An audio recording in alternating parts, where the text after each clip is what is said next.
Depuis 2014, les ouvriers de l'ex-garde des pompiers de Dakar sont là en attente pour le nouveau recasement qui est promis par le gouvernement sénégalais.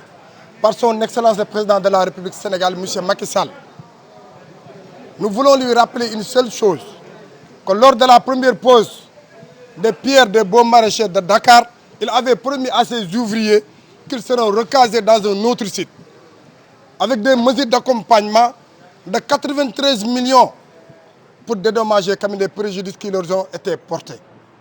Ils sont là, c'est des vaillants travailleurs, c'est des ouvriers, c'est des Sénégalais, c'est des citoyens.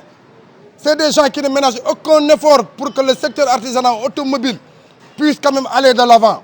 C'est des responsables de maisons, c'est des responsables de garages, c'est des gens qui dirigent et qui conduisent quand même des enfants depuis des années et des années. Ils les portent, ils les forment, ils les soutiennent dans tout leur état, que ce soit social, que ce soit économique. Mais en retour, qu'est-ce qu'on leur donne?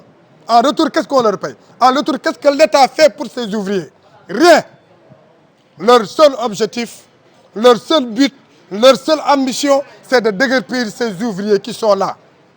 Et chaque année, je vous dis que durant les Magal et les Gamou, c'est les seuls qui s'activent dans les rues. Ils passent dans les rues, ils dorment à l'air libre.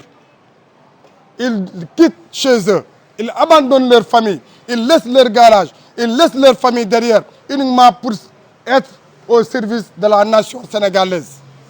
Mais aujourd'hui, vous les voyez ici, ils travaillent sous un pont, ils travaillent à l'insécurité même, malgré eux, ce n'est pas ce qu'ils souhaitaient faire. Mais vous êtes prêts à aller à Diamniadio? Nous sommes prêts à aller à Diamniadio. Nous attendons tout juste quand même que ce qui a été convenu entre l'État sénégalais et ces ouvriers qui sont là, que ça soit respecté par le gouvernement sénégalais. Parce qu'on ne voudrait pas que demain qu'on nous dise que les gens sont déjà recasés alors que ceux qui ont été les propriétaires ou bien les prioritaires soient laissés en rade. C'est ça que nous voulons. C'est ça que nous voulons éviter. Mais eux qui sont là, ils ont été déguerpis à l'ex-gare des pompiers de Dakar qui est devenue la cité de l'émergence. Moi, je ne l'appelle pas la cité de l'émergence, je l'appelle la cité de l'amertume. Parce que nous avons quitté là-bas avec des conditions, et dans des conditions lamentables, des conditions qui nous ont toujours marquées en mémoire. Parce que nous sommes malheureux à travailler ici. Vous voyez dans quelles conditions nous sommes. Nous travaillons aussi sous un pont. Et nous payons 412 000 francs tous les mois. Et si vous, 414 000. Et si vous calculez depuis que 2014 à nos jours, 414 000 francs multipliés par combien d'années? On aurait pu acheter quand même un site de recasement pour nous-mêmes. Mais puisque l'État est le garant de tous les citoyens, nous sommes restés à l'attente pour que les propositions faites par le gouvernement sénégalais soient respectées. C'est ça notre objectif. Mais vous savez, ces fléaux-là, est-ce que le gouvernement est prêt à faire ça? C'est ça notre problème aussi.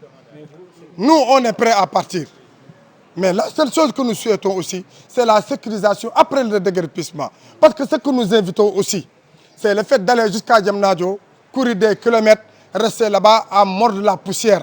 Alors que d'autres qui sont là, qui ont les moyens, des étrangers qui ont les moyens d'ouvrir ici des garages derrière nous, là maintenant la clientèle ne viendra plus vers nous. La clientèle sera obligée de rester ici à Dakar. Parce que si juste pour changer des plaquettes, tu veux rouler jusqu'à Diamniadio, alors qu'il y a un autre qui est là capable de le faire, tu ne seras pas obligé d'aller à Diamniadio. Maintenant, ce que le président national a dit, c'est que si après le déguerpissement, qu'on puisse quand même sécuriser l'arrière de ces artisans. C'est ça qui est important. Par un décret présidentiel, parce que c'est un décret présidentiel qui va nous faire déplacer, qui nous a déguerpis, mais aussi c'est un décret présidentiel qui va nous recaser.